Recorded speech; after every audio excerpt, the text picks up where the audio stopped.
Greetings, this is Almendorius, and as you can see, I have a new baby. Doom. I have been a fan of Doom for 2 decades, minimum.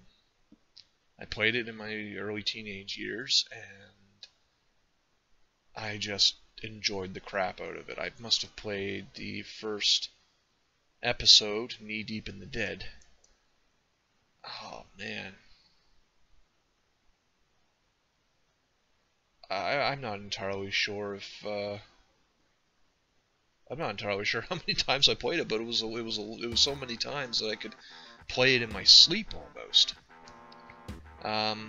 Just as a note, I'm recording this with Fraps. Fraps is a resource hog, so occasionally there will be pausing, more specifically in the actual game itself, as the game tries to process its logic and visuals at the same time as Fraps is going, no, I need these resources for me. Now, what's my opinion on this Doom? Well, neat touch in it, just for starters, is what you see in front of you is the classic maps you can unlock. It throws you into the classic maps with classic textures, just with new Doom weapons and new Doom bad guys. But this Doom, unlike Doom 3, which was a good game, this Doom is a true successor. You see, the original Doom's gameplay was a bit frantic. You had to keep moving, you had to be fast, and you had to keep, anytime an enemy came on your screen, you had to waste them.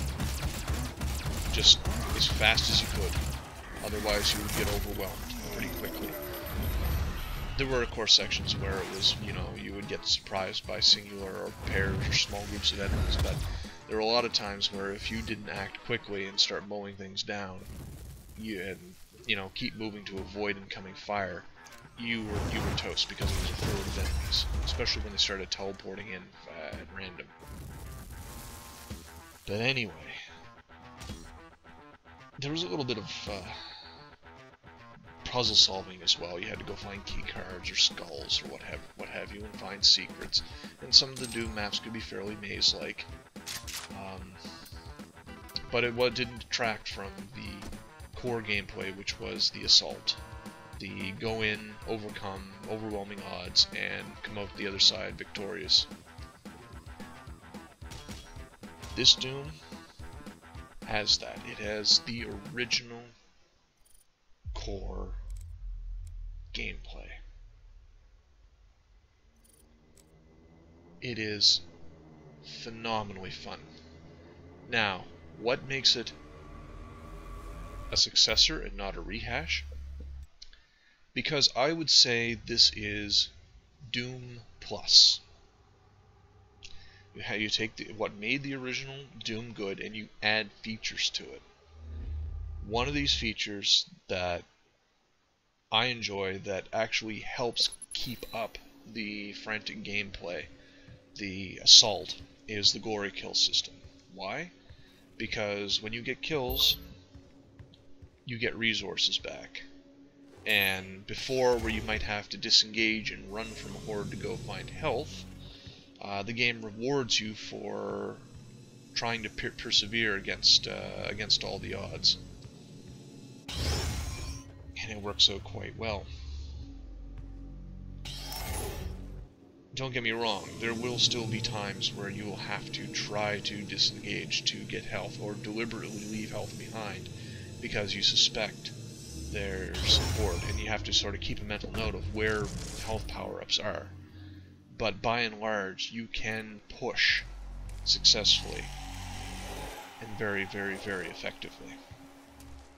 What's good about the gory kill system is that while there is a brief pause in the gameplay for the animation, it's not excessive. It's, okay, you run up, grab the thing by the head and twist its head. Break its neck, down it goes. And then the game carries on. It's really the quick, clean, and well, I mean, there's a large variety of different kills, gory kill types. but it's always quick and clean and effective. What else? Well, the weapon mod system. You have a lot of classic additional new weapons. I only have one of the, well, I mean, the pistol's kind of new. It's not the same 5mm pistol you had originally. I want to say 9mm, but in actuality it was 5mm ammunition. It has the shotgun, the super shotgun, the plasma rifle, the BFG, the rocket launcher, the chain gun. All the classics. It's got a few other neat little twists as well, such as what's a good example? Well, these the assault rifle, the heavy assault rifle. You pick that. I picked that up on this map. Access granted.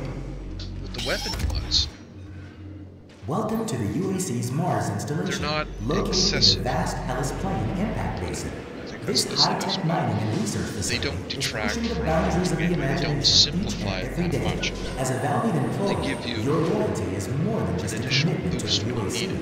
It's a commitment to the future of And mankind. most Thank you weapons for your have service. two options. The pistol doesn't have any. Yeah, it's it's pretty basic, but it's still good. I mean, you know, I actually use the pistol quite a lot because I want to say conserve my ammunition for big fights, like against I don't know, Hell Knights or Barons of Hell, because I know they're coming up at some point. I haven't gotten that far in the campaign yet. I've got further now than I am, and I get a little bit lost in this trying to refine the weapon mod earlier. I wasn't really that aware of the automap system in this yet. That's another thing they brought back, the automap system. That is so helpful. But anyway, going back to weapon mods. What's really cool about them is that you can change them on the fly. Okay, so I have, say I use the combat shotgun. The two mods for that are the burst, basically a 3-round burst fire and micro missiles. No, micro missiles are for the assault rifle. No, explosive rounds. And you can actually swap them out on the fly with the R key as you need them. I don't know if there's much purpose to it, but yeah, you never know. The assault rifle here, the assault rifle has a choice between aim and super, which doesn't make much sense to me, but and it has micro missiles, which are incredibly useful. Very, very good for taking out the shield guys that come out. And I don't know if you'll actually see this through, but they're kind of annoying. They have basically what amounts to a riot shield and a shotgun. They don't have to poke their head out around the riot shield to shoot you with the shotgun. It can be pretty. They can kill you pretty quick. But the mods really just add functionality to the weapon. They don't make it overpowered. They don't interfere with the nature of the game. They just add fun to it. The mobility. Yes, I do have a chainsaw. The chainsaw is different. So the chainsaw doesn't have unlimited ammunition, which is kind of a disappointment to me. But it seems to be an insta-kill weapon. You get to kill 3 demons with it. I don't know if it works on the bigger ones. I'm going to have to try it on a Hell Knight at some point. And I'll get back to you on that one. I might tack on a note in this video right around this point if I do manage to do that and remember to put the note on. But the movement system in this is okay. It's great. In the original Doom, you were limited to your basic 4 runaround. Well, in this one you can basically it doesn't detract from the game, it just adds to it. It still feels like Doom modeling up, just in addition to, oh look, I can climb up onto things, which really adds to your ability to avoid fire and stay on the move. Also, great way to hide secrets. Your armor upgrades. Now, this is one of the ways you get points. I don't know if there's other ways you can, but your armor gets upgrade points from those guys. Elite Guard. You go around on the levels, you find them, you grab the upgrade points, and you modify your armor. You can modify it to various different effects, like not taking as much damage from exploding barrels, or not taking as much damage, say, from one of your own rockets firing, blowing up next to you, to immunity from exploding barrels, to various dexterity-related things. It's all there. Also, to upgrade your auto map. I've got it now so that I can see secrets, which, you know, it doesn't show up on the screen there, but it shows up on the auto map. And I guess the compass is supposed to pulse. I've never seen that happen because I just pay too much attention to what's going on in the game. But it makes my life a lot easier because secrets are, in a lot of ways, how you get upgrade points. Now, there's also a minor challenge system. Doesn't really detract from the gameplay. It usually asks you to do stuff that's very simple in the game. Some of it requires a little setup, like doing, I think it's on the Foundry mission. You have to do 3 aerial glory kills on possessed soldiers, which basically means you come down on them, knock them to the ground, and curb stomp their face, more or less. That's it. There's also the Argent Cell thing, which you could see at the bottom of the armor upgrade screen there.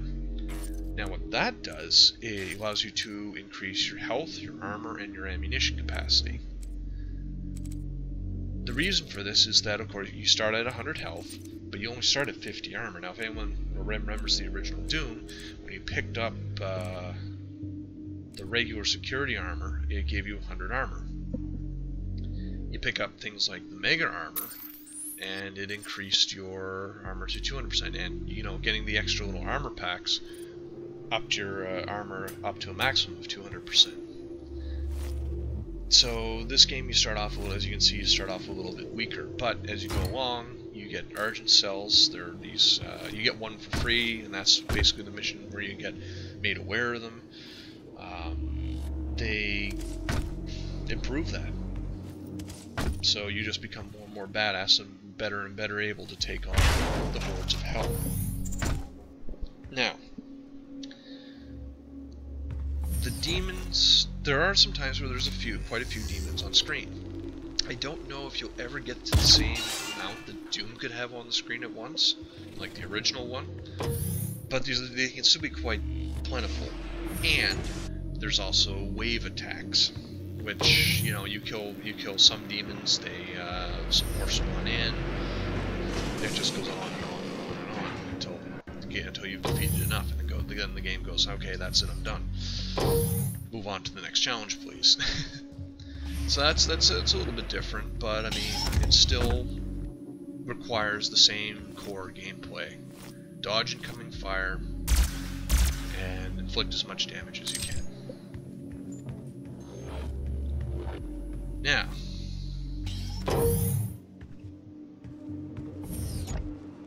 let's talk about something else, and this is something that I think everyone needs to pay attention to. The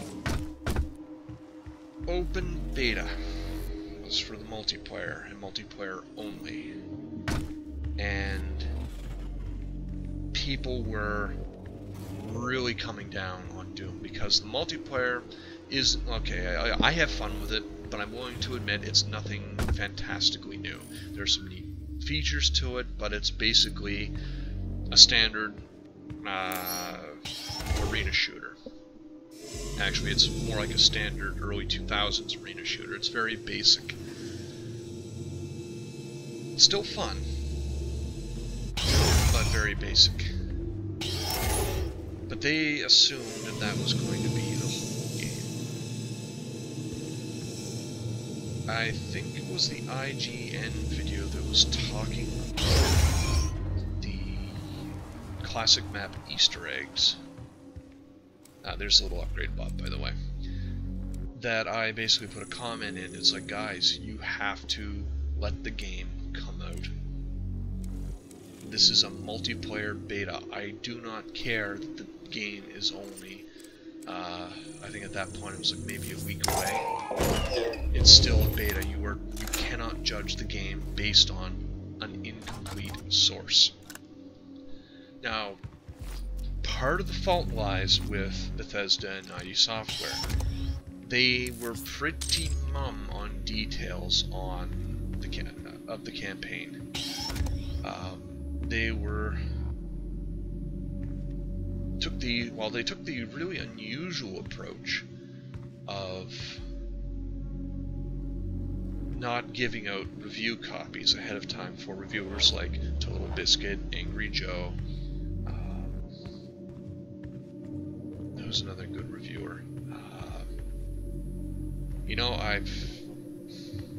you know, those are the two that I tend to listen to when it comes to games. But anyway, didn't give them any sort of review copy, along with, you know, the more mainstream outlets. The world is counting on us. So players really only had the open beta to go on in a few E3 game demos.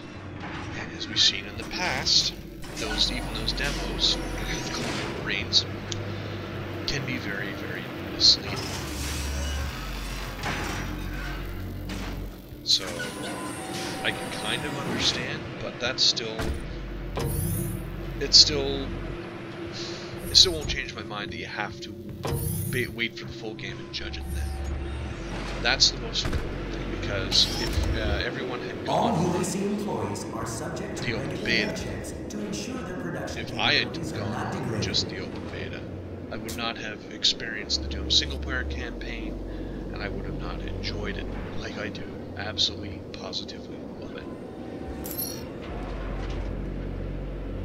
So anybody that watches this video, just keep that in mind. Always and forever base your opinion on the game when it's out. Even if that means waiting until the game is released and there's proper reviews out for it. Now, with that all being said,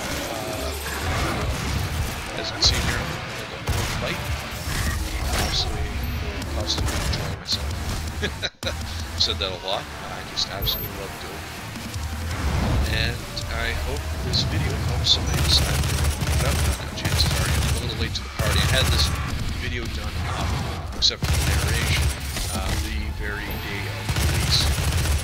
But I held up because, quite honestly, you know, I'm not a good reviewer, and my opinion is biased because this looks like a game that you would enjoy. It's not. Oh, let me just talk about Snap. Very simple to use, very fun. You can do quite a few things with a lot of things. Very limited, as far as I can tell. Now, that might change because you get things called Snap Map, so you can use them a lot. As far as I can tell, that's only certain images for your map icons. I don't know if it means a lot of texture sets because your basic set is limited to an indoor facility. I would love to show that, but it doesn't really let you that. There's strict limitations on the size of the small size. Wouldn't be so, except that as you move rooms in, it also uses up your object. But you can still make decent maps. You can still have fun. I made a map, working on it. The first map, the very first map I ever made. It's called Power Slayer Level 1. I included some. I might have gone overboard with it. There's quite a few things going on. But play it, don't play it, don't really mind. But if you do play it, and you like it, or feel like you like it, go ahead if you want to leave a message in this video to me. if you play it and you don't like it, this is why. I like constructive criticism. Beyond that, that's all.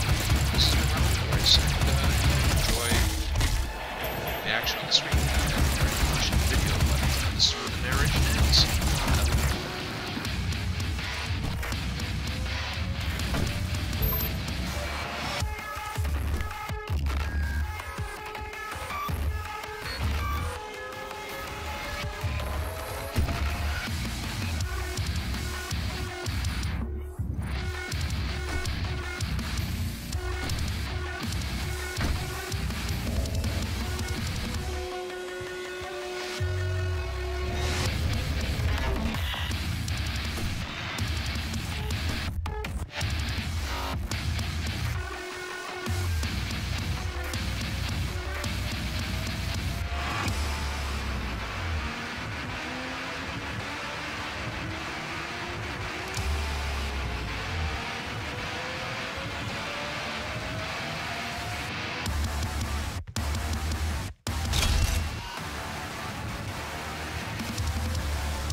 Blocking your access to the facility scanner.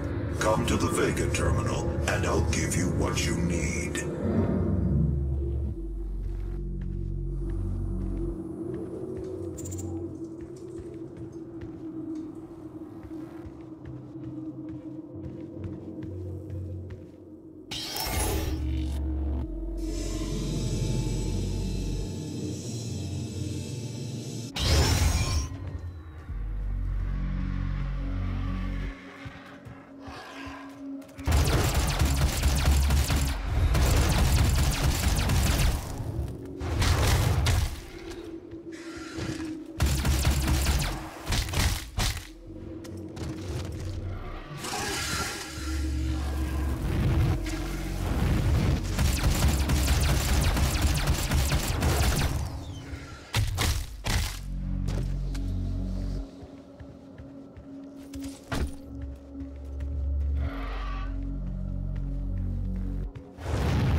It's a gift. Take it. It will give you strength, help you on your journey, if you can withstand the power surge.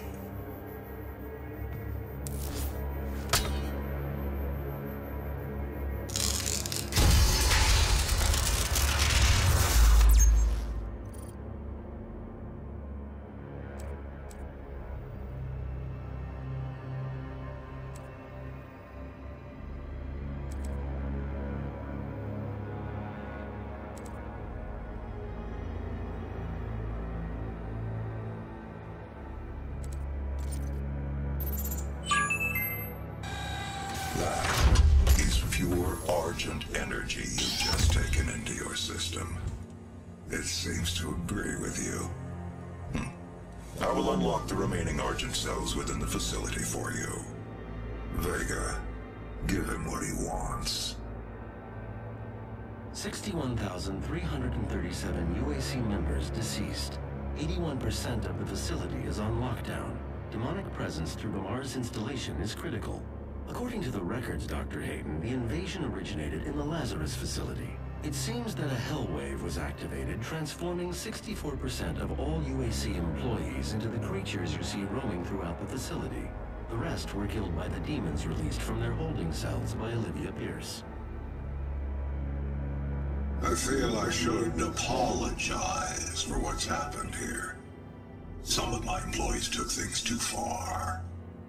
Olivia was the cause of all this, and I believe you will have to deal with her in time. You may not agree with our research, but know this. We exploited Hell and its resources because it was in mankind's best interest to do so.